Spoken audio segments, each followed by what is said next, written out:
Kubonwe ngoshicilelo lwevidiyo ibonakalisa indoda evaleleke emathunjini omhlaba icela uncedo. Kukholelwa ukuba kuye kwaqhambuka umlilo nokhokelela ekubeni arhaxwe ngumsi amadoda ebengene ngokungekho mthethweni kumgodi ongasetyenziswayo.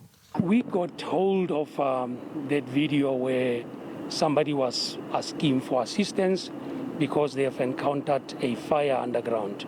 And on Monday we thought there must be a problem underground. Let's see what we can do. And we drafted the letter written in Sesotho as well as in English saying we want to help. We will stand back when you take out the bodies. Athi kusekude ukuba kufunyanwe icebo elingathintela ukungena koozama kule migodi.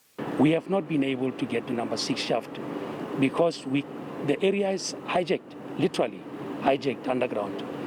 The previous attempts by the company to drive out the Zamas in 2019 failed. Kutyelelo lwakhe kulo mgodi umphathiso wezimbiwa umnumzana Gwede Mantashe uthi ukombiwa kwemigodi ngokungekho mthethweni kukhokelele kulahleko yeebhiliyoni zeerandi kuqoqosho lweli loMzantsi Afrika.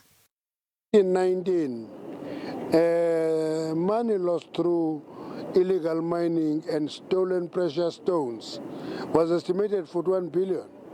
That's an estimate, you can't quantify it because it doesn't go through a formal system. Amapolisa athi asaqhuba nenkqubo yokufaniswa kwemizimba.